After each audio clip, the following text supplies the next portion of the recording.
السلام علیکم ورحمۃ اللہ وبرکاتہ۔ بسم اللہ، الحمد للہ والصلاة والسلام علی رسول اللہ وعلی آلہ وصحبہ ومن والاه۔ محترم ناظرین، آج جو باتیں میں آپ کے سامنے رکھنا چاہتا ہوں وہ غیر اللہ کی قسم کھانے کے بارے میں ہے، کیونکہ ہم میں سے بہت سارے لوگوں کی یہ عادت بن چکی ہے کہ وہ بات بات پر قسمیں کھاتے ہیں، اور بعض لوگ تو ایسے ہیں جو غیر اللہ کی قسمیں کھاتے ہیں، چاہے وہ خرید و فروخت کا معاملہ ہو، چاہے لین دین کا معاملہ ہو، چاہے کوئی اور معاملہ ہو، فوراً قسم کھاتے ہیں اور غیر اللہ کی قسم کھاتے ہیں۔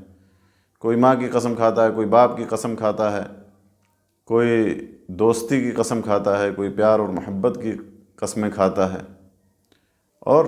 کوئی نبی، رسول اور کعبہ اور بزرگ اور ولی کی قسمیں کھاتا ہے۔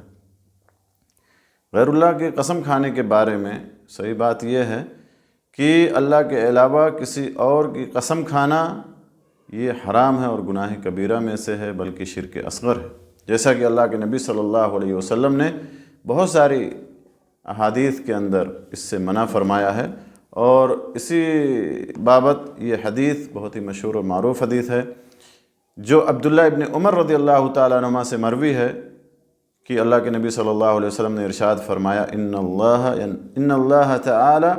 ینہاکم ان تحلفوا بآبائکم فمن کان حالفا فلیحلف باللہ او لیصمت، متفق علیہ۔ صحیح بخاری اور صحیح مسلم کے حوالے سے حدیث ہے۔ اللہ کے نبی صلی اللہ علیہ وسلم نے فرمایا کہ اللہ تبارک و تعالی لوگوں کو یا تمہیں اپنے آبا کی یعنی اپنے باپ دادا کی قسمیں کھانے سے منع کرتا ہے، اور اگر تم میں سے کوئی شخص قسم کھانا ہی چاہتا ہے تو وہ اللہ تعالیٰ کی قسم کھائے، نہیں تو وہ خاموش رہے۔ تو اس حدیث میں اللہ کے نبی صلی اللہ علیہ وسلم نے فرمایا کہ اللہ تعالیٰ تمہیں باپ دادا کی قسم کھانے سے منع فرماتا ہے، اور جو قسم کھانا چاہتا ہی ہے اسے اللہ کی قسم کھانا چاہیے، ورنہ خاموش رہنا چاہیے۔ اسی طرح دوسری حدیث میں اللہ کے نبی صلی اللہ علیہ وسلم نے فرمایا، جو بریدہ رضی اللہ تعالی عنہ سے مروی ہے، فرمایا من حلف بالامانہ فلیس منا، اخرجہ ابو داود، سنن ابو داود کے حوالے سے یہ حدیث ہے کہ جو شخص امانت کی قسم کھائے یا جس نے امانت کی قسم کھائی وہ شخص ہم میں سے نہیں ہے۔ تو امانت چونکہ غیر اللہ کے علاوہ اور چیز ہے، لہذا امانت کی بھی قسم کھانا جائز اور درست نہیں ہے۔ اسی طرح سے ایک اور تیسری حدیث ہے جو سنن ترمذی کے حوالے سے ہے اور جو عبداللہ ابن عمر رضی اللہ تعالیٰ عنہما سے مروی ہے، کہتے ہیں انہ سمع رجلا یقول، کہ انہوں نے ایک آدمی کو یہ کہتے ہوئے سنا، لا والکعبہ، کہ نہیں کعبہ کی قسم۔ تو عبداللہ ابن عمر رضی اللہ تعالیٰ عنہ نے اس سے کہا اور اسے منع فرمایا، کہا کہ لا یحلف بغیر اللہ، کہ اللہ کے علاوہ کسی اور کی قسم نہیں کھائی جائے گی۔ فإنی سمعت رسول اللہ صلی اللہ علیہ وسلم یقول، کیونکہ میں نے اللہ کے رسول صلی اللہ علیہ وسلم کو فرماتے ہوئے سنا، من حلف بغیر اللہ کفر او اشرک، کہ جس نے غیر اللہ کی قسم کھائی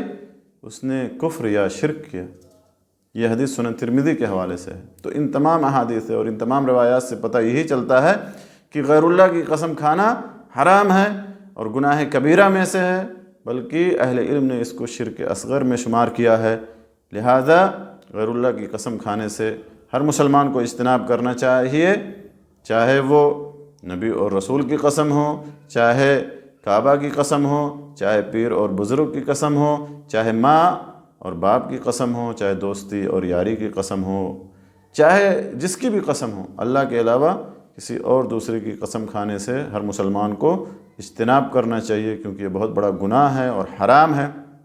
جہاں تک بات ہے اللہ تبارک و تعالیٰ کے اسماء اور صفات کی قسم کھانے کی، تو یہ جائز اور درست ہے۔ اللہ تبارک و تعالیٰ سے دعا ہے کہ اللہ تعالیٰ ہمیں غیر اللہ کی قسم کھانے سے بچائے اور تمام قسم کے گناہوں سے اللہ تعالیٰ ہمیں محفوظ رکھے۔ اللہ تعالیٰ جب تک ہمیں اس دنیا میں زندہ رکھے، ایمان، اسلام اور توحید پر زندہ رکھے، جب ہمارا خاتمہ ہو، جان نکلے، تو ایمان پر، اسلام پر، توحید پر، کلمہ لا الہ الا اللہ محمد رسول اللہ پر ہماری جان نکلے۔ وآخر دعوانا الحمد للہ رب العالمین، وصلی اللہ علی نبینا محمد وعلی آلہ وصحبہ اجمعین۔